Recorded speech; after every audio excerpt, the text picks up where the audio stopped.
మనము పునరుద్ధానాన్ని గురించి పోయిన వారం చాలా సవిస్తారంగా తెలుసుకున్నాం.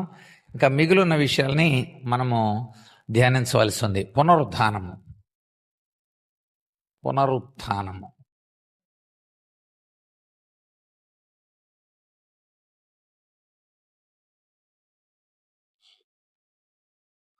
సో పునరుద్ధానాన్ని గురించి మనము చాలా విషయాలు తెలుసుకున్నాం. యేసు ప్రభు పునరుద్ధానుడైన తర్వాత అద్భుతమైన గ్రేట్ కమిషన్ దేవుడు మనకి ఇచ్చాడు. గ్రేట్ కమిషన్ తన శిష్యులకు ఒక గొప్ప కమిషన్, అంటే ఒక గొప్ప అధికారం ఇచ్చాడు. గొప్ప అధికారం. ఆ అధికారాన్ని గురించిన మాటలు మనం చదివితే ఒకసారి చూడండి. మత్తయి సువార్త 28వ అధ్యాయంలో, మత్తయి సువార్త 28వ అధ్యాయం 18 నుండి వారి వద్దకు వచ్చి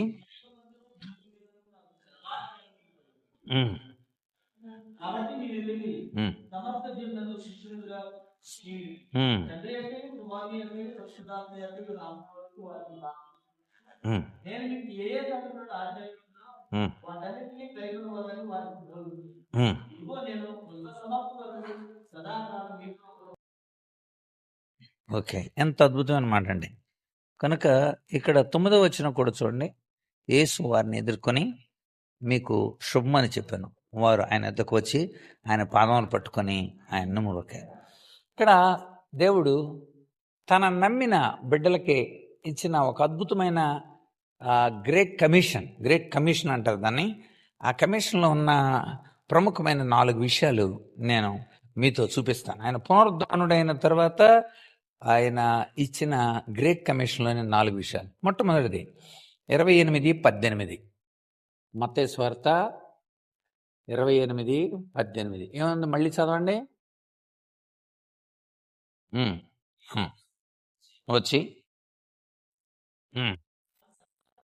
అది ఆల్ పవర్,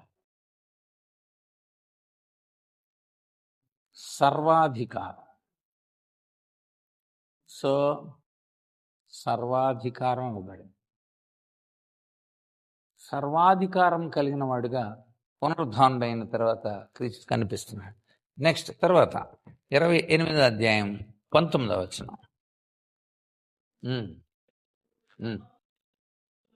సమస్త జనులు, ఆల్ నేషన్స్,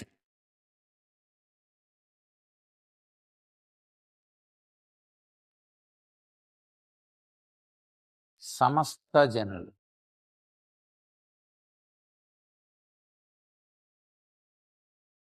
అధికారం ఉండాలి. సమస్త జనులు. నెక్స్ట్ తర్వాత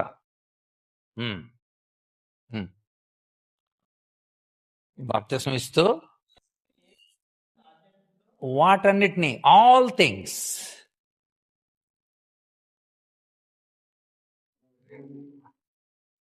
ఏ 28 ఎస్ 28 19 ఆల్ థింగ్స్ అన్నీ చెప్పండి వాళ్ళకి. ఎంత చక్కగా చూస్తున్నాయంటే అన్నిటి మీద సర్వాధికారం. అందరికీ, సమస్త జనుల మీదకి మీరు వెళ్ళి స్వార్థ ప్రకటించాలి. మూడోది ఆల్ థింగ్స్, మీకు చెప్పబడిన అన్ని విషయాలు, సమస్త విషయాలు.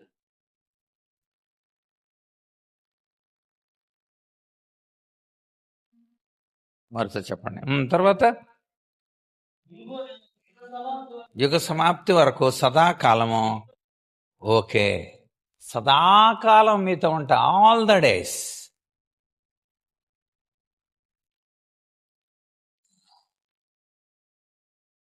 సదాకాలం.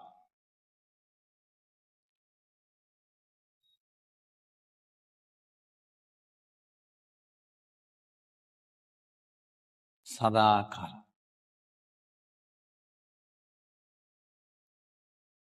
చూసారా?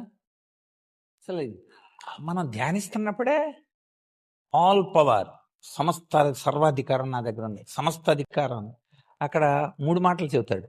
పరలోకమందును, భూలోకమందును, ఆ, నాకు సర్వాధికారం వాడు. సో సర్వాధికారం కలిగిన వాడు ఎలా సర్వాధికారం ఆయనకు ఉందనేది ఇప్పుడు మనం చూద్దాం. ఆ విషయాన్ని కూడా మనం అక్కడ చూద్దాం. యేసు ప్రభు పునరుద్ధానుడైన తర్వాత సర్వాధికారం తండ్రి తన కుమారునికి ఎలా అప్పగించాడో ఆ విషయాలు కూడా మనం చూడాలి. సర్వాధికారం కలిగి ఉన్నవాడు, సమస్త జనులకి వెళ్ళి చెప్పమన్నాడు, సమస్త విషయాలు చెప్పమన్నాడు, సదాకాలం అన్ని రోజులు నేను మీతో ఉంటాను. దిస్ ఇస్ ద గ్రేట్ కమిషన్లోని తన వారికి ఆ విషయాలు చెబుతున్నాడు, తన నమ్మిన శిష్యులకు ఆమె చెబుతున్నాడు. ఆయన వాడిన పదం ఏంటి తెలుసా? ఆల్ హెయిల్ అని ఉంది 9వ వచనంలో. 9వ వచనం చదవండి, 9, 10 వచనాలలో. 10వ వచనం. భయపడకండి, నా సహోదరులు. ఎవరు సహోదరులు అంటే నా సహోదరులకి వెళ్ళి చెప్పండి. అంటే మనం అందరం ఎవరు అనమాట?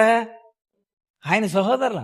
అందుకని యేసు ప్రభు మధ్యలో కూడా అంటాడు, ఎవరైతే నా చిత్తాన్ని చేస్తారో వారే నా సహోదరులు, నా సహోదరి, నా తల్లి అని అంటాడు. కనుక ఇప్పుడు యేసు ప్రభుకు మనం సహోదరులు కనుక నా సహోదరులకు అందరికీ చెప్పండి. వాళ్ళంతా నన్ను నమ్మిన వాళ్ళు, వాళ్ళంతా నా ప్రత్యక్షతను అపేక్షించేవాళ్ళు. కనుక నిజంగా ఆయన సహోదరులం అయ్యుంటే గ్రేట్ కమిషన్, అది గుర్తుపెట్టుకోండి. గ్రేట్ కమిషన్ అక్కడ గుర్తు రావాలి మీకు. దేవుడు మనకిచ్చిన గ్రేట్ కమిషన్.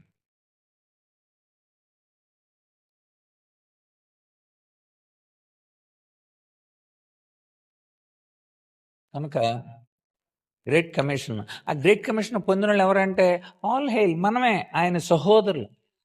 ఆయన సహోదరుని వారందరికీ, ఆయన శిష్యులైన వాళ్ళకి అందరికీ దేవుడు ఈ యొక్క గొప్ప అధికారాన్ని దేవుడిచ్చాడు. అయితే ఇప్పుడు మనం చూడవలసింది, యేసు ప్రభు ఈ సర్వాధికారాన్ని కలిగిన వాడుగా పునరుద్ధానుడైన తర్వాత పునరుద్ధాన శక్తి ఎంత గొప్పదో ఈ విషయాలు మనము చూద్దాం. ఒకసారి మనం లేఖనం నుండి ఎఫెసీ పత్రిక మొట్టమొదటి అధ్యాయం, ఎఫెసీ పత్రిక మొట్టమొదటి అధ్యాయం 20 నుండి 23 వచనాలు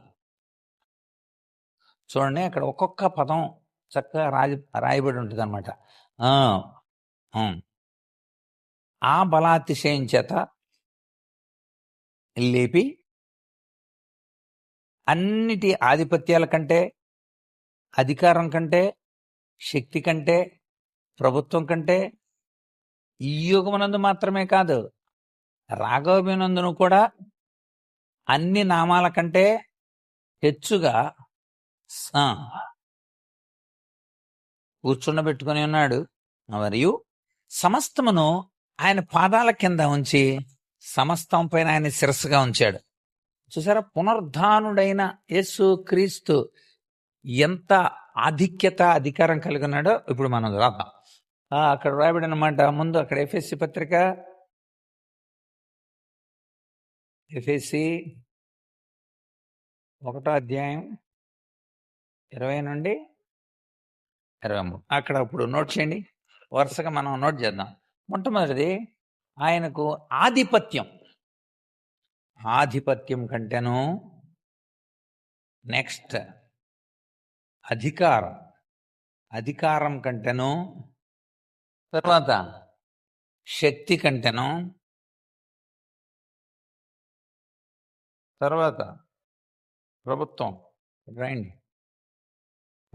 కంటేను, తర్వాత ఇంకా ఉంటుంది చూడండి, చదవండి. ఈ యుగమందే మాత్రమే కాక రాబో యుగనందు కూడా. అది అంటే అది ఈ యుగమునందు, రాబో యుగమునందు,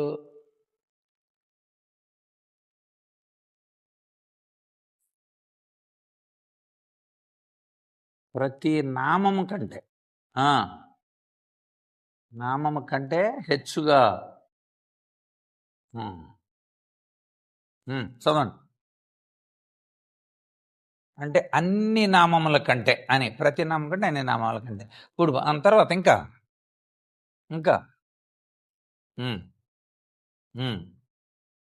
అది సమస్తాన్ని ఆయన పాదాల కింద ఉంచాడు.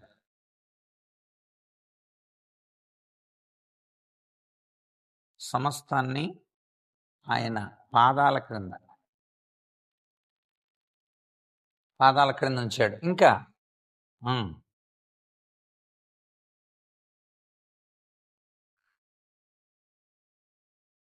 సమస్తం పైన ఆ, సంఘానికి శిరస్సుగా. చూడండి, సంఘం ఆయన శరీరం. ఇక్కడ చూడాలి, యేసుప్రభు ఏ రీతిగా ఆశీర్వదింపబడ్డాడో, యేసుప్రభు ఏ రీతిగా బలపరచబడ్డాడు, యేసుప్రభు తండ్రి చేత ఏ రీతిగా హెచ్చింపబడ్డాడో ఈ మాటలు మనం చూస్తాం. ఒకటి, సమస్త ఆధిపత్యం కంటే, సమస్త అధికారం కంటే, సమస్త శక్తి కంటే, సమస్త ప్రభుత్వం కంటే ఆయన అత్యున్నతుడిగా ఉన్నాడు. ఆహా, అన్నిటికంటే ఆయన అత్యున్నతుడు. అంతేకాదు, ఈ యుగంలోనే కాదు, రాబో యుగంలో కూడా ఆయన ప్రతి నామము కంటే హెచ్చుగా ఉన్నతమైన ఆయన నామం. అంతేకాదు, సమస్తము ఆయన పాదాల కింద ఉంచబడి సమస్తం పైన ఆయన సంఘానికి శిరస్సుగా ఉన్నాడు. సో ఇది క్రీస్తు పొందిన అద్భుతమైన ఆధిక్యత. అసలు ఆయన అంత దీనుడిగా సిలువలో వేలాడి తను రిక్తునిగా చేసుకోవడాన్ని బట్టి మరి ఫిలిప్పీలకు రాస్తూ కూడా అదే విషయాన్ని చూడండి ఒకసారి. అపోస్తలుడైన పౌలు ఫిలిప్పీలకు కూడా అదే రాస్తాడు. 2వ అధ్యాయం, ఫిలిప్పీ పత్రిక 2వ అధ్యాయం, మనము 9 నుండి. కనుక ఆయన తను అలా తగ్గించుకొని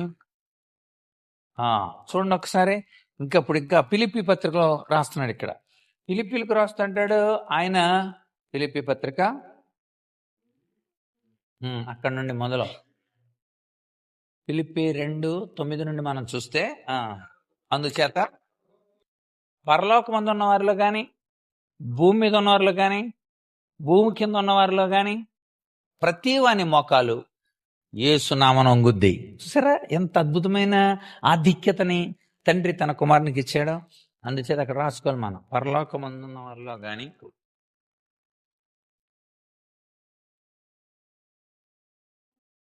పరలోకమందు ఉన్న వారిలో కానీ, భూమి కింద ఉన్న వారిలో కూడా. ఆ 3 రాయండి అసలు. పరలోక మందు, భూమి మీద, భూమి క్రింద.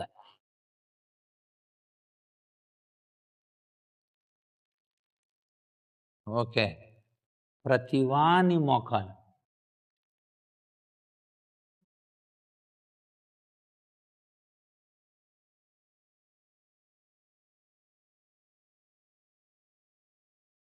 ప్రతివాని మోకాలు.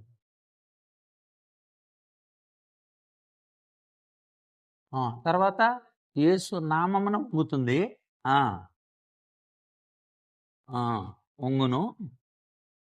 చూసారా, ప్రతివాని నాలుక.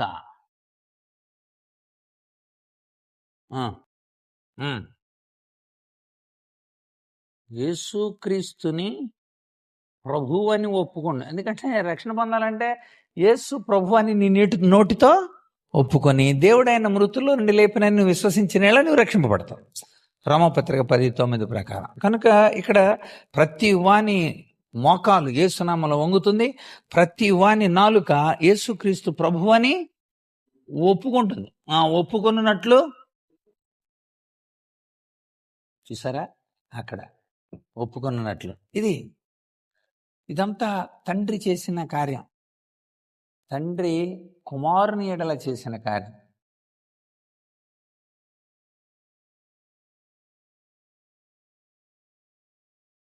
ఇక్కడ కూడా దేవుడు ఆయన్ను చదవండి హెచ్చించి, అది ప్రతి నామమునకు పైన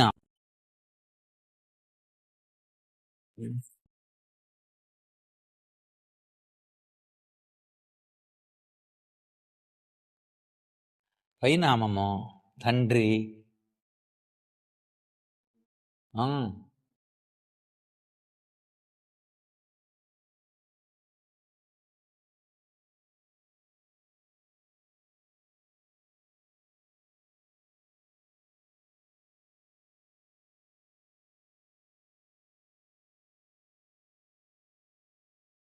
కనుక హెచ్చించినది. ఎంత చక్కగా రాయబడింది. కనుక ఎఫెసీయులకు రాస్తూ ఆధిపత్యం, అధికారం, శక్తి, ప్రభుత్వం వీటన్నిటికంటే ఉన్నతంగా, యుగమునందు రాబోనందు ప్రతి నామం కంటే హెచ్చుగా, సమస్తము ఆయన పాదాల కింద నుంచి సమస్తం పైన ఆయన్ని నిలబెట్టి ఇక్కడ ఏర్పడుతున్న సంఘానికి ఆయన శిరస్సుగా ఉండేలాగా చేశాడు. పిలిపిలికి రాస్తుంటాడు, పరలోకంలో కానీ భూమి కింద కానీ ప్రతి వాని మోకాలు యేసు నామంలో వంగేటట్లు, ప్రతి వాని నాలుక యేసు ప్రభు అని ఒప్పుకున్నట్లు, ప్రతి నామానికి పైనామం ఆయనకు అనుగ్రహింపబడేలాగా తండ్రి తన కుమారుడైన యేసు ప్రభువుని హెచ్చించిన తీరు కనబడుతుంది. రోమపత్రికలోకి రండి. పౌలు రోమీలకి రాశాడు.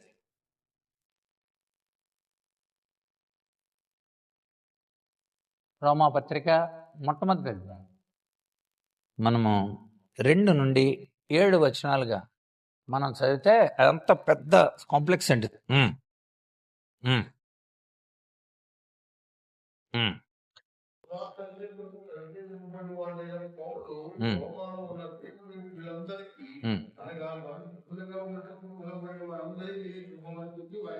ఏం రాస్తున్నాడు?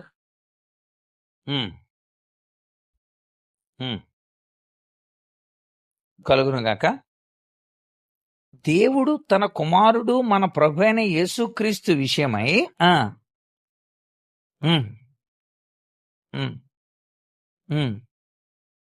తన ప్రవక్తలను పంపించి, ఇదిగో మీకోసం యేసు ప్రభు చనిపోబోతున్నాడు, ఆయన రక్తం ద్వారా మీరు విమోచింపబడతారు, ఆయన శిలువలో వేలాడతాడు, ఆయన పొందిన దెబ్బల చేత మీకు స్వస్థత కలుగుతుంది, ఆయన రక్తం ద్వారా మీకు పాప క్షమాపణ కలుగుతుంది, మీరు సమీపస్తులు అవుతారని ప్రవక్తల చేత చెప్పించాడు. చెప్పించిన తర్వాత యేసు ప్రభు దావీదు సంతానంగా వచ్చాడు.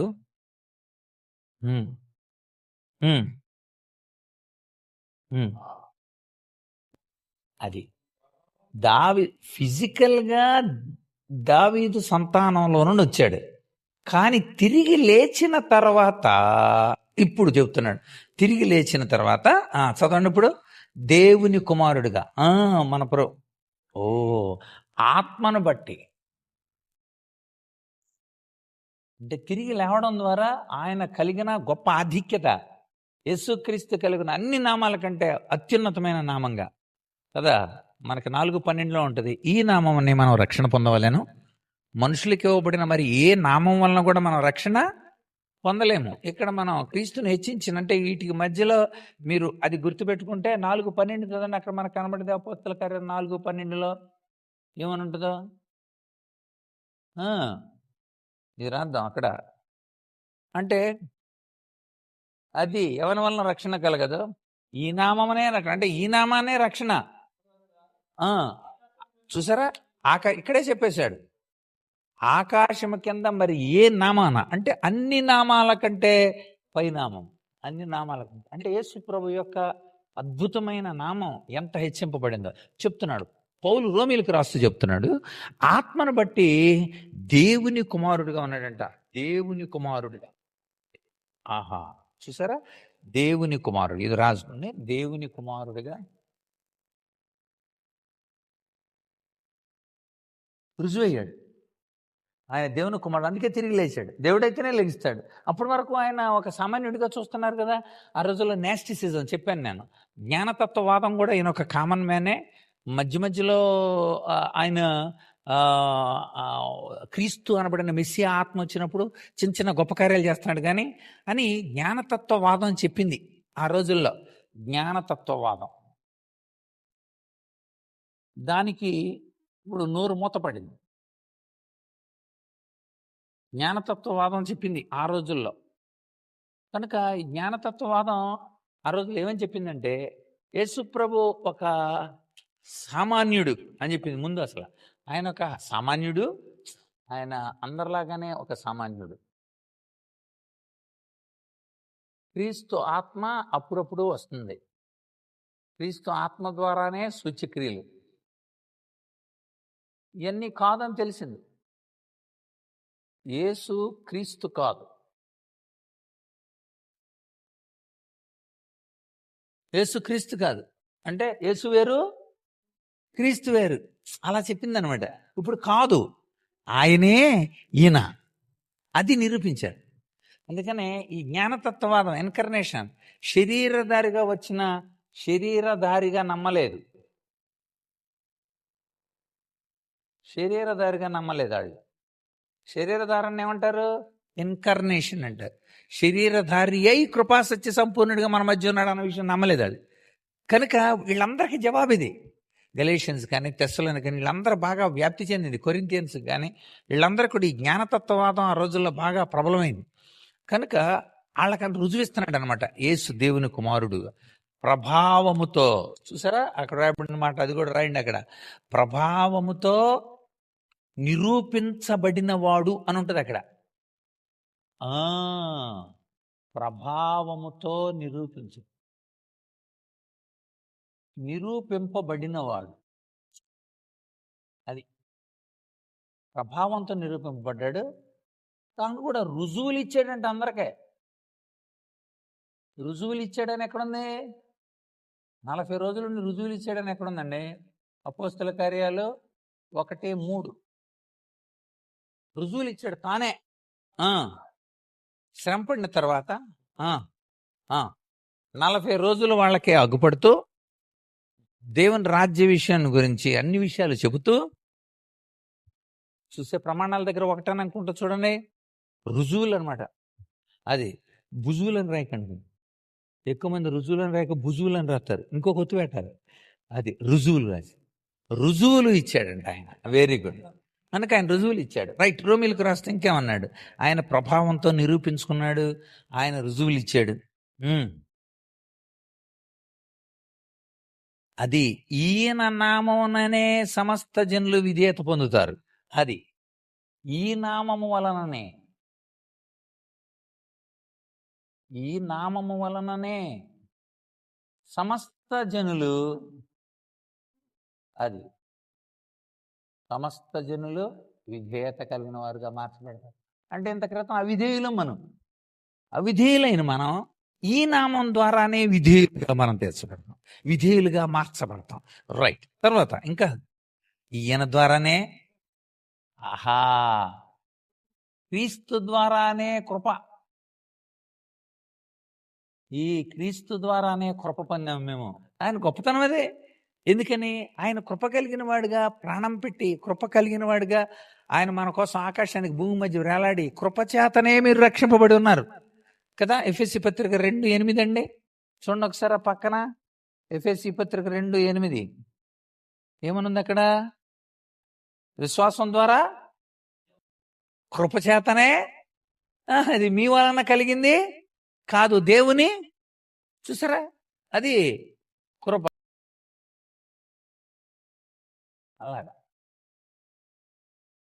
ఈ నామాన్ని సమస్త జనులు విధేయత. ఈ నామం క్రీస్తు ద్వారానే మనకు కృప. అంతేకాదు అపోస్తలు ఏం చెబుతున్నారు? ఈయన ద్వారానే మేము అపోస్తులు అయ్యాం. ఆయనే మమ్మల్ని పిలిచాడు, ఆయనే పంపించాడు మమ్మల్ని. తర్వాత చదవండి అన్నమాట. కాదు, దాని ముందు పదం క్రీస్తు ద్వారా. అది కూడా రాయాలి. క్రీస్తు ద్వారా అపోస్తలత్వం.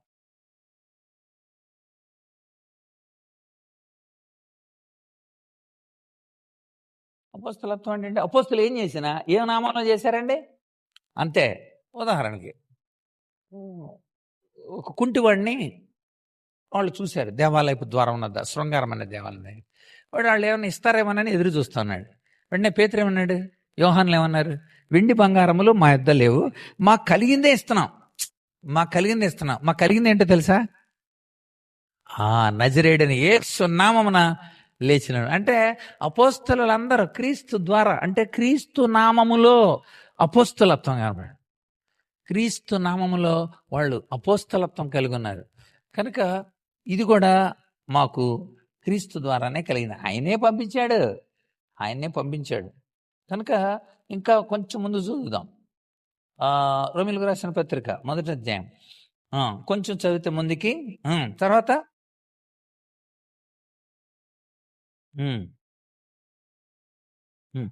అది ఈరోజు మీరు కూడా ఆ అపోస్తులతో పాటు పిలువబడిన వారుగా ఉన్నారు. అంటే క్రీస్తు ద్వారానే మనకు లభించిన పిలుపు అది క్రీస్తు ద్వారా, ఆయన నామము ద్వారా, ఆయన మహిమకరంగా లేపబడిన పునరుద్ధానం ద్వారా మనమంటే ఎవరండి? ఎక్కడ అన్యులము. అన్యులకు పిలువబడింది. ఇంత గొప్ప అద్భుతమైన పునరుద్ధాన శక్తి అండి. పునరుద్ధాన శక్తి, ఆయన పునరుద్ధాన శక్తి ద్వారా. కనుక ఇది ఒక అద్భుతమైన ఆత్మ సంబంధమైన ఈ పునరుద్ధానం ఈరోజు మన జీవితాలలో మనం కూడా పునరుద్ధాన శక్తి పొందినట్లు.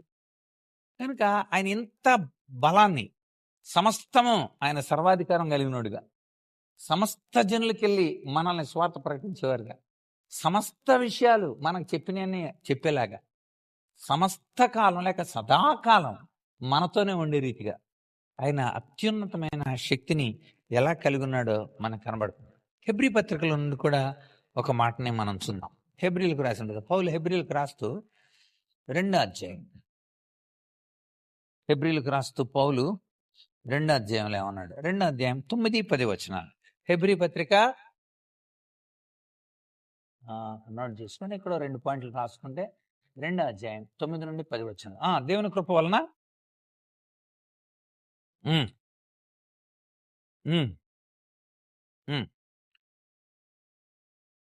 ఇప్పుడు ఆయన మనందరి కోసం వచ్చాడు, మనందరి కోసం శ్రమ పెట్టబడ్డాడు. కొంచెం తక్కువవాడుగా చేయబడినప్పటికీ కూడా దూతల కంటే కూడా మరణం పొందినందువలన అది మహిమా ప్రభావాలు కలిగిన కిరీటం ధరించినోడుగా ఉన్నాడంట. అది పునరుద్ధాన విషయం. అది రాయండి అక్కడ. మహిమా ప్రభావాలతో కిరీటం ధరించిన వాడుగా ఉన్నాడు. యేసుప్రభువుని ఎందుకండి మీరు ఆరాధిస్తున్నారంటే మనం చెప్పాల్సిన నెంబర్ 1 ఏంటంటే ఆయన పునరుద్ధానుడు అండి. అందుకని ఆరాధిస్తున్నాం. పునరుద్ధానం వల్ల ఏం జరిగిందండి? ఆయన నామం ఇంత గొప్పది.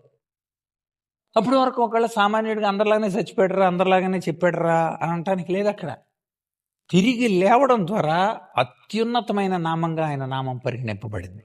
కనుక మహిమా ప్రభావములతో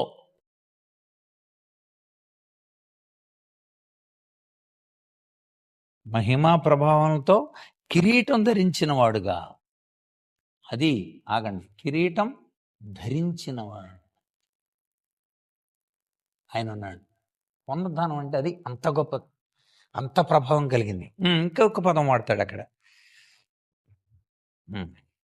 కనుక అక్కడ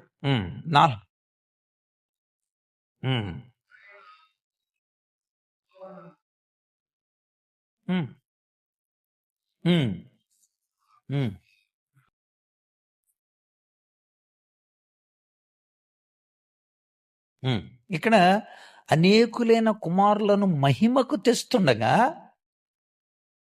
అది శ్రమల ద్వారా సంపూర్ణంగా చేయుట ఆయనకు తగను. అంటే ఎవని నిమిత్తం సమస్తము ఉన్నవో మహిమ కలిగిన వాడు అనేకులను మహిమలోనికి తీసుకురా. అది మహిమలోనికి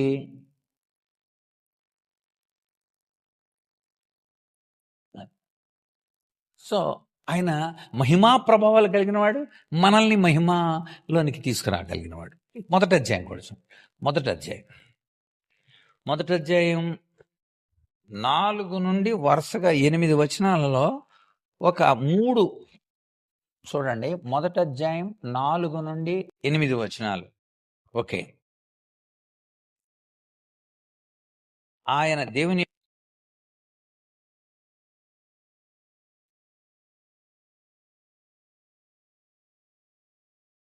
మాట చేత అది సమస్తాన్ని నిర్వహించగలిగిన వాడు, సమస్తమును నిర్వహించింది. ఇక్కడ సమస్తాన్ని నిర్వహించడానికి తండ్రి ద్వారా పొందాడు. సమస్తాన్ని అక్కడ అంటాడు, మునుపు ప్రవక్తలతో మాట్లాడాడు దేవుడు. మొదటి వచనం చదవండి. పూర్వకాలమందు నానా సమయాల్లో నానా విధాలుగా ప్రవక్తల ద్వారా మాట్లాడిన దేవుడు ఈ దినములు అంతమంది కుమారుని ద్వారా మాట్లాడుతున్నాడు. ఎందుకో తెలుసా? కుమారుని ద్వారా ఎందుకు మాట్లాడు? ఆయనే అత్యున్నతుడు, ఆయనే మహిమ ప్రభావం కలిగిన వాడు, ఆయనే మహోన్నతుడు, ఆయనే ప్రభావం కలిగిన వాడు, ఆయన కిరీటం కలిగిన వాడు, మన మహిమలోకి తీసుకురాగలిగినాడు. ఆయనే సమస్త కార్యాన్ని నిర్వహించువాడు, సమస్తాన్ని నిర్వహించువాడు. సమస్తమును నిర్వహించుచు పాపము అది పాప శుద్ధీకరణ చేసిన వాడు. పాప శుద్ధీకరణ చేసి దేవదూతల కంటే, ఇంత క్రితం ఏమన్నాడు అక్కడ? దేవదూతల కంటే తక్కువ వాడుగా చేయబడ్డాడు. కానీ పునరుద్ధానం అయిన తర్వాత ఏం జరిగింది? దేవదూతల కంటే మరీ శ్రేష్టమైన నామం. అక్కడ మీరు బ్రాకెట్లో దేవదూత క్రితంలో దేవదూతల కంటే తక్కువ వాడుగా ఉన్నాడని నోట్ చేసుకోవాలి మీరు. అక్కడ దేవదూతల కంటే తక్కువ వాడుగా ఉన్నాడు. ఇప్పుడైతే దేవదూతల కంటే మరీ శ్రేష్టమని అది నోట్ చేయండి. పాప శుద్ధీకరణ చేశాడు.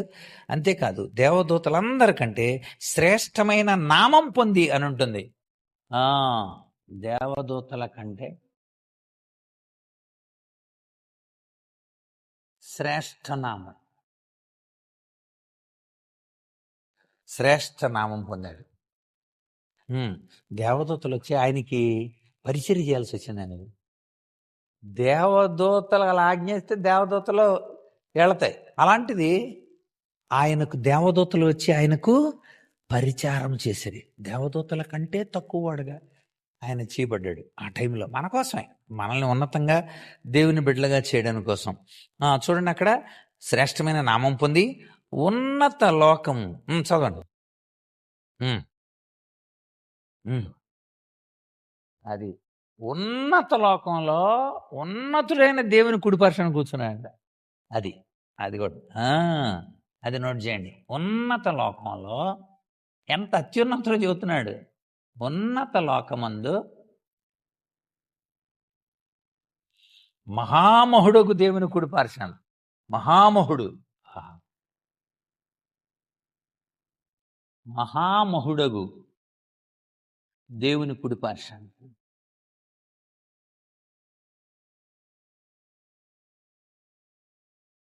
ఇప్పుడు చెప్పండి, ఆయన నామం ఎంత గొప్పదో, ఎంత అత్యున్నతమైన నామం. ఆయన పునరుద్ధాన బలం అంత గొప్పది, ఆయన యొక్క శక్తి అంత గొప్పది. ఇది మనము యేసు ప్రభు పునరుద్ధానం క్రీస్తు యొక్క అత్యున్నతమైన స్థితి. సర్వాధికారం నాకు ఇవ్వబడింది. అందుకని ముందే చెప్పాడు. అందుచేత ఇప్పుడు మనకిస్తున్నాడు ఆయన. నేను సర్వాధికారం కలిగి ఉన్నాను కనుక మీరు కూడా అధికారం చెప్పండి. It is the great commission అండి. మిమ్మల్ని పంపినాడు ఎవరు? ఇప్పుడు ఇక్కడ అమృతరావు గారు ఉన్నారు. ఆయన మరి చాలాసార్లు ఎంఈఓలతో పాటు ఇన్స్పెక్షన్స్కి వెళ్ళి మానిటరింగ్ ఆఫీసర్గా మానిటరింగ్లో ఉండి మరి చాలా చూసినప్పుడు, ఎవరే మీకు అధికారం ఇచ్చింది? మాకు డిఓ గారు ఇచ్చారండి అధికారం. స్కూల్స్ ఇన్స్పెక్ట్ చేయాలంటే డిఓ గారు అధికారం ఇచ్చారు. కరెక్టే. ఇప్పుడు ఈరోజు భూమి మీద ఉన్న వారు అందరి విషయంలో, తన నమ్మిన తన బిడ్డల విషయంలో ప్రత్యేకంగా దేవుడు ఒక అధికారాన్ని ఎందుకు ఇస్తున్నాడంటే ఆయన సర్వాధికారం కలిగిన వాడు. ఎలాగంటే పునరుద్ధానుడైన తర్వాత ఆయన తన సర్వాధికారంతో, తండ్రి తనకి ఇచ్చిన మహిమ, తండ్రి తనకిచ్చిన ఈ ఆధిక్యత తాను కలిగి ఉన్నవాడుగా ఇప్పుడు ఆయన మనకిస్తున్నాడు అనమాట. That is the great commission. మన అంత అధికారంతో నా రాజు, నా ప్రభు అని మరి ప్రవీణ్ పగడాల్ గారు అంత గర్వంగా చెప్పడానికి గల కారణం ఏంటి అనుకున్నారు? Great commission. సమస్త జనులకి వెళ్ళి చెప్పండి. యేసుప్రభు చెప్పమన్నాడు. గాడిదలను తోలుకొని వచ్చేటప్పుడు శిష్యులతో ఏమని చెప్పారు? మీరు గాడిదల్ని తోలుకురండి, ఎవరైనా మిమ్మల్ని ఇవి దేనికి ఏంటి అని అన్నారు అనుకో, వెంటనే మీరేం చెప్పాలి? ఇవి ప్రభువుకు కావాలని. ఆమేన్. అంతే, ప్రభువుకు కావాలంతే. దేవునికి మనం కావాలి. రైట్. మనం దేవుని సన్నిధానికి వచ్చాం. దేవుడికి ప్రజలందరూ కావాలి, వాళ్ళందరూ కావాలి. కనుక గ్రేట్ కమిషన్ మనం ఉపయోగించాలి. సమస్త జనులను శిష్యులుగా చేయాలి. శిష్యులుగా చేయమన్నాడు. శిష్యులు క్రైస్తవులు అవుతారు, గుర్తుపెట్టుకోండి. శిష్యులే. అంత్యకులోని శిష్యులు క్రైస్తవులు. మనం డైరెక్ట్గా క్రైస్తవులను చేయడానికి ఎప్పుడు ట్రై చేయకూడదు. క్రైస్తవులు అనబడాలి అంతే. వీళ్ళు క్రైస్తవులరా అని బయటోళ్ళు గుర్తించాలి. అంత్యకలోని శిష్యులు అంటే ప్రతి ఒక్కరిని ముందు ఏం చేయించాలి? శిష్యరేఖం చేయించాలి. శిష్యరేఖం కంటే ముందే మీరు క్రైస్తవుడు అయిపోయారా అని అంటే ఆడు బెంబేలు పడిపోతున్నాడు. శిష్యరేఖం చేస్తున్నప్పుడు అందరూ అనుకుంటారు అనమాట, వీళ్ళు క్రైస్తవులరా. క్రైస్తవుడు అంటే ఏంటంటే క్రీస్తును కలిగి ఉన్నవాడు, క్రీస్తును వెంబడించేవాడు, బిలాంగింగ్ టు క్రైస్ట్, క్రీస్తుకు చెందినోడు అని అర్థం. అప్పుడు గుర్తింపబడాలి, ఓహో వీళ్ళు క్రైస్తవులు కావచ్చు, క్రైస్తవులు అనమాట అనని. అంతేకాని మనం చెప్పుకునేది కాదు, క్రియాత్మకంగా గుణాత్మకంగా మనం చూపించేది. అంత ప్రభావం కలిగిందండి ఆయన యొక్క రైట్ లేఖనం నుండి. ఇంకొక చిన్న విషయాన్ని చెప్పి ఈరోజు మన క్లాసును మనం క్లోజ్ చేసుకుందాం. ఆయన పునరుద్ధానం వలన మనకు కలిగిన ఈ అధికారం కలిగింది. తాను హెచ్చింపబడ్డాక తెలిసింది మనకు కలిగింది ఏంటి. మనం గ్రేట్ కమిషన్ తీసుకున్నాం, కరెక్టే. ఆయన పునరుద్ధానం మనం పొందే అత్యద్భుతమైన విలువలు, లేకపోతే మన పునరుద్ధానం ద్వారా మనము పొందే ఒక గొప్ప భాగ్యాలేంటో ఇప్పుడు మనం కొన్ని నోట్ చేసుకుందాము. అంటే ఆయన పునరుద్ధానమే లేకపోతే ఏముండవేగా. ఎలాగా? ఉదాహరణకి రోమపత్రిక 10:9 మనం ఏం చదివాము? యేసు ప్రభు అని నీ నోటితో ఒప్పుకొని దేవుడు ఆయన మృతుల్లో నుండి లేపినని విశ్వసించినట్లా నువ్వు రక్షింపబడతావు అని ఉంది. ఆయన తిరిగి లేచాడు అని అనేది నీ రక్షణలో ఒక భాగం. ఆయన తిరిగి లేవలేదు అనుకోండి, నువ్వు రక్షింపబడే అవకాశమే లేదు కదా. ఎస్, అంచేత మన రక్షణకు చదువు అది నోట్ చేయండి. అక్కడ వరుసగా మనకి కలిగిన ఆ గొప్ప మేలును మనం నోట్ చేద్దాం. రోమపత్రిక 10:9. రోమపత్రిక 10:9. లేచెనని నమ్మిన ఏడ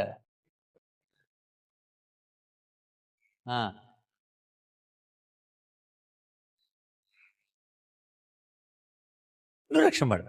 లేచెనని నువ్వు నమ్మకపోతే రక్షణ లేదు నీకు. అంటే పునరుద్ధానమే లేకపోతే నీకు రక్షణే లేదు, అంతే. ఖచ్చితంగా పునరుద్ధానం ఎంత ప్రాముఖ్యమైందో మనకు ఆలోచన. పునరుద్ధానం అది క్రీస్తు ఎడల జరిగిన అద్భుతమైన కార్యం. Very good. పునరుద్ధానం మన ఎడల జరిగే కార్యం. ఈ పునరుద్ధానం ద్వారా మనము గనక మార్చబడితే అప్పుడు నీకు గ్రేట్ కమిషన్ రంగంలోకి దిగుతుంది. ఇది లేకుండా నువ్వు ఆ గ్రేట్ కమిషన్కి ఎలా వెళ్తావు నువ్వు అసలు? అందుకని అక్కడ హెయిల్స్ అని అన్నామని. నన్ను నమ్మిన నా సహోదరులు, మా సహోదరులందరూ వాళ్ళకి వెళ్ళి చెప్పు నేను పునరుద్ధానం అయ్యానని.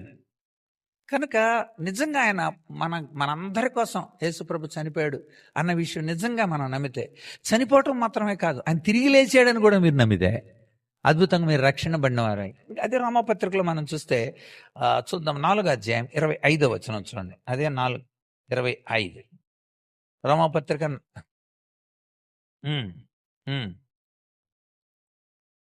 ఆయన లేపబడలేదు అనుకోండి, మనం నీతిమంతులుగా తీర్చబడం. అందుకని మీరు మీ పాపంలోనే ఉన్నారు అంటాడు కొరింథీ 1:15. ఆయన తిరిగి లేపబడకపోతే మా విశ్వాసం వ్యర్థమే, మీరు ఇంకా నువ్వు పాపంలోనే ఉన్నారు అని అర్థం అంటాడు కొరింథీలకు రాస్తూ. కనుక రోమీలకు రాస్తూ అంటాడు మీరు నీతిమంతులుగా తీర్చబడాలంటే నీతిమంతులుగా ఆయన తిరిగి లేపబడాలి. నీతిమంతులుగా మీరు తీర్చబడాలంటే ఆయన లేపబడాలి. లేచాడు కనుక ఇప్పుడు నీతిమంతులు. ఎందుకని నీతి అంటే సరిగ్గా నడవడం. మేము సరిగ్గా నడుస్తున్నామండి, ఆయన మాకు సరైన బోధ చెప్పాడని అంటే మీరు ఖచ్చితంగా నీతిమంతులుగా తీర్చబడాలని అంటారు. అదే రోమపత్రిక 6:9 చూడండి. 6:9.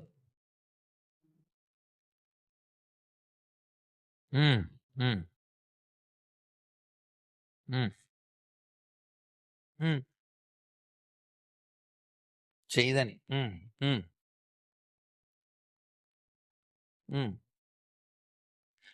లేపబడతాం మనం కూడా అనే విశ్వాసం ఆయన లేచాక కలిగింది మనకి. రేపు పొద్దున మనం కూడా లేపబడతామనే విశ్వాసం కలిగింది. అది లేపబడుదుము, అదే బాప్తిసం. లేపబడుదుము అనే విశ్వాసం, లేపబడుదుము అనే విశ్వాసం మనకు కలిగింది. ఆయన లేపబడకపోతే మన విశ్వాసం వ్యర్థమే. అక్కడ కూడా అది నోట్ చేసేయండి. లేపబడుదుము అన్న విశ్వాసం. అందుకనే బాప్తిస్మంలో ముంచి తిరిగి లేపుతారు. లేపబడదు అన్న విశ్వాసం మనకు కలిగింది. అక్కడ కూడా ఆ పదాన్ని మీరు నోట్ చేస్తే మంచిదేమో. ఎందుకని? కొరింథీ మొదటి పత్రిక 15వ అధ్యాయం, ఆయన లేపబడకపోతే మన విశ్వాసము వ్యర్థమే కదా. 12 చూడండి.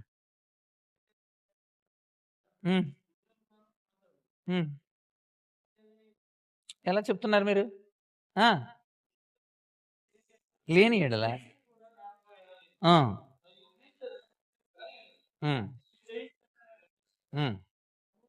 అంతే. చూసారా? ఇంకా కొంచెం అక్కడ కూడా క్రీస్తు లేపబడని ఎడల మీ విశ్వాసం వ్యర్థమే, మీరు ఇంకా నా పాపంలోనే ఉన్నారు. 27 అంటాడు చూడండి అక్కడ. 27 17 అది 17 వచనమ్మా. అదే క్రీస్తు లేపబడిన ఎడల అది నోట్ చేయండి. 1 Corinthians 15 12 13 17 లేపబడకపోతే అదే లేపబడకపోతే విశ్వాసం వ్యర్థం. లేపబడకపోతే విశ్వాసం వ్యర్థం, పాపంలోనే ఉన్నారు. విశ్వాసం వ్యర్థం అండి, పాపంలో ఉన్నారని అర్థం. కనుక ఖచ్చితంగా క్రీస్తు లేపబడ్డాడు. క్రీస్తు లేపబడ్డాడు కనుక మన విశ్వాసం నిలిచింది. పాపంలో నుండి మనము విడుదల పొందిన వారుగా మనం ఉండడానికి కారణమైంది. కనుక క్రీస్తు లేపబడకపోతే మన విశ్వాసం వ్యర్థమే, మనం ఇంకా పాపంలో ఉండేవాళ్ళం. తర్వాత మీరు చూడండి, తెస్సలోనికి రాసిన మొదటి పత్రిక, తెస్సలోనికి రాసిన మొదటి పత్రిక 4వ అధ్యాయం, తెస్సలోనికి మొదటి పత్రిక 4వ అధ్యాయం 14వ వచనం. 4 అది జాగ్రత్త వినండి. యేసు ప్రభు తిరిగి లేచాడు అని కనుక మనం నమ్మితే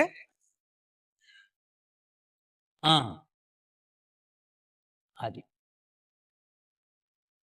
మనము ఆయన్ని వెంట పెట్టుకొని వస్తాడు. 2 జరుగుతాయండి. వెంట పెట్టుకుని క్రీస్తునందున్న మృతులు మొదట లేతురు, ఆ మిగతా సజీవులమై ఉండి మనం మార్పు చెంది ఆయనతో వారిని కూడా ఎదుర్కొంటాం కదా. 2 కార్యాలు జరుగుతాయి. ఎప్పుడో తెలుసా? లేపబడినని నమ్మితే. అది లేపబడినని నమ్మితే.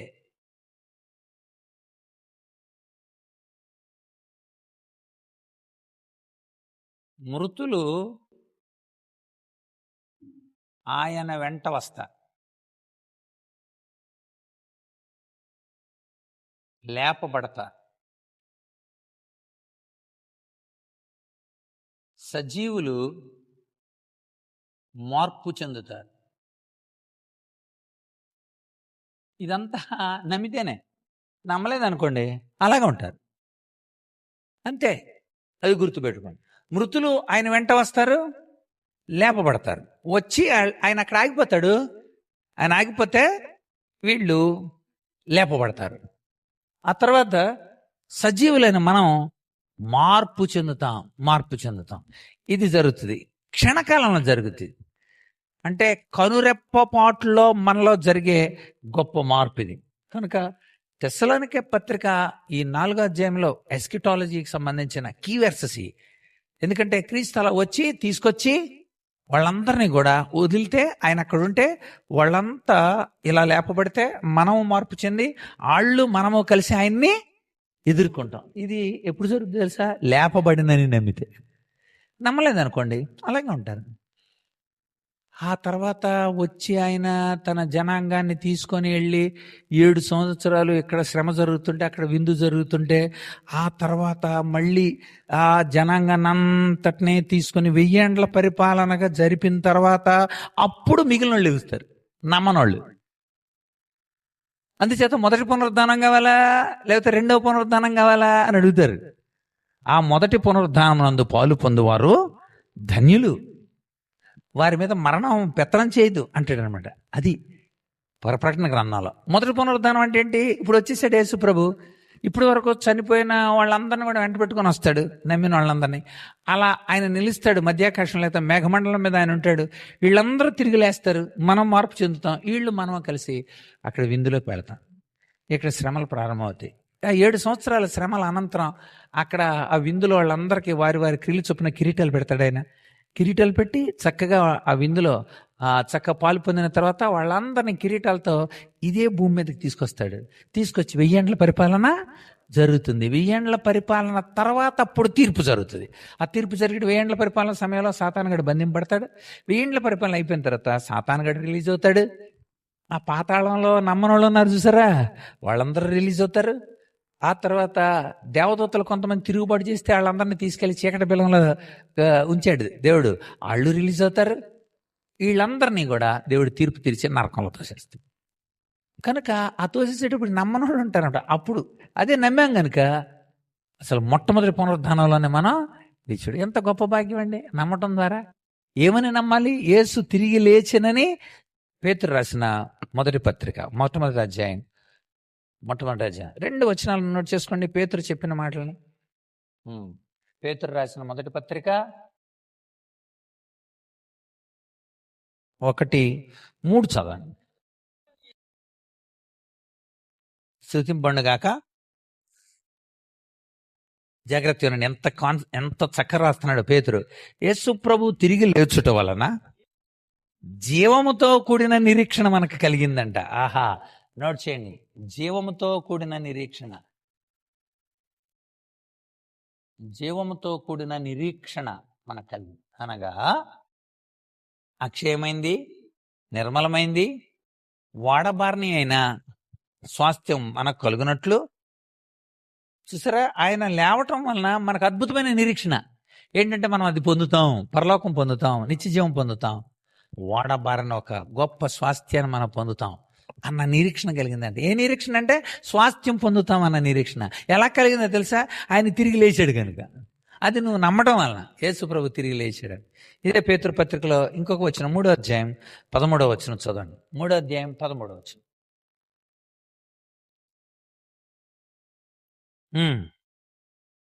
ఎవడు?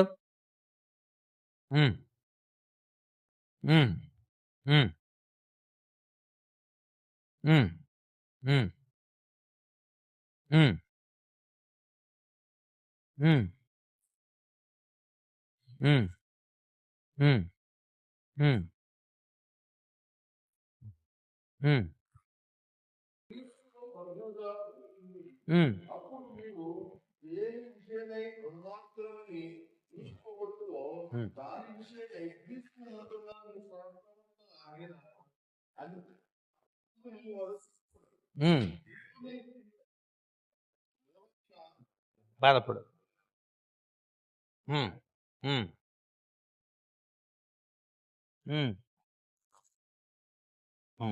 చూడండి, ఇక్కడ ఒక మంచి పదం కోసం నేను చదివించాను. ఆ పదం ఏంటంటే, మనము పునరుద్ధానుడైన క్రీస్తు ద్వారా 13 నుండి చదువుతున్నారు కదా మనము దేవుని యొద్దకు తేబడితిమి అనే పదాన్ని కాన్సన్ట్రేట్ చేయటం కోసం నేను చదివించాను. నేను దేవుని యొద్దకు తేబడ్డాం అనే పదం ఉంటుంది అక్కడ.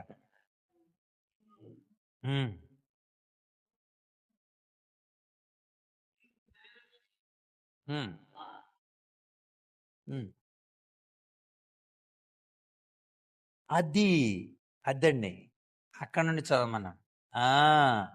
అది దేవుని యొద్దకు తెచ్చుటకు అనీతిమంతుల కొరకు నీతిమంతుడైన క్రీస్తు శరీర విషయంలో చంపబడి ఆత్మ విషయంలో బ్రతికింపబడ్డాడు అన్నాడు. 18వ వచనం నోట్ చేశాను. 13 దగ్గర 13 నుండి అని నోట్ చేశాను. అంటే ఏంటి? యేసు ప్రభు చంపబడి తిరిగి ఎందుకు లేపబడ్డాడు? మనల్ని దేవుని యొద్దకు తెచ్చుటకు. అంటే అర్థం, మనం గనక ఆయన పాపాల విషయంలో చచ్చిపోయి నీతి విషయంలో మనము బ్రతికించేలాగా మనం ఉండాలంటే యేసుప్రభు తిరిగి లేపబడి ఉండాలి, అంతే. ఆయన లేపబడకపోతే మనం దేవుని యొద్దకు వచ్చేవాళ్ళం కాదు. రైట్, దేవుని యొద్దకు తెచ్చుట ఇదండి. ఈ వారం మనం పునరుద్ధానంలో దేవుడు పొందిన అత్యున్నతమైన ప్రభావం, యేసుక్రీస్తు పొందిన అత్యుత్తమైన అధికారం, అది మనం చూసాం. అట్ ద సేమ్ టైం అది అపోస్తలుడైన పౌలు ఎఫెసీయులకు, ఫిలిప్పీలకు, రోమీలకు, హెబ్రీలకు అన్ని ఏరియాల వాళ్ళకి రాశాడు అనమాట.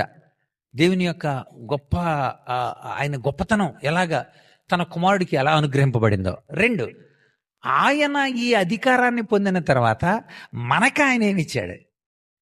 మనకైనా రక్షణ ఇచ్చాడు, నీతిమంతులుగా చేశాడు, మనకు ఒక విశ్వాసాన్ని కలిగజేశాడు.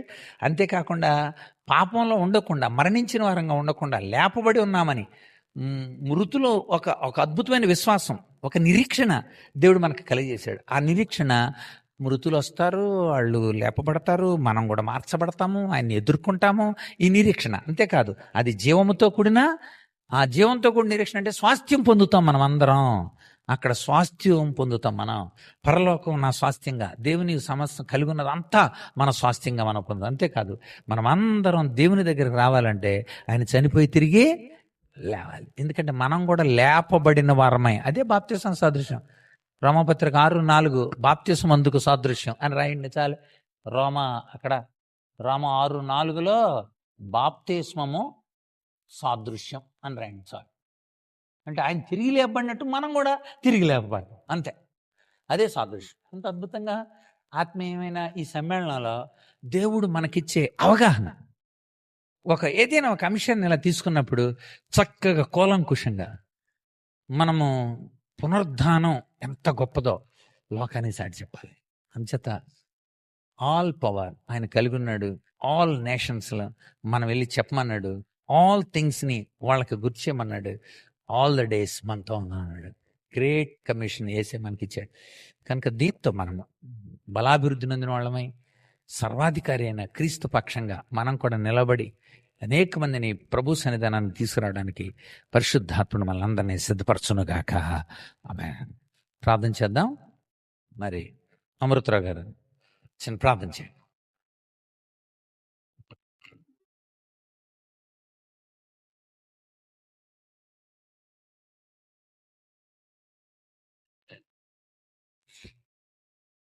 మిక్కిలి కనుగ్రహము తండ్రి నాయన, ఈ రాత్రికాల సమయంలో నీ సన్నిధిలోనైనా మీరు ప్రార్థించడానికి ఇచ్చిన అవకాశాన్ని బట్టి వందనాలు ప్రభా.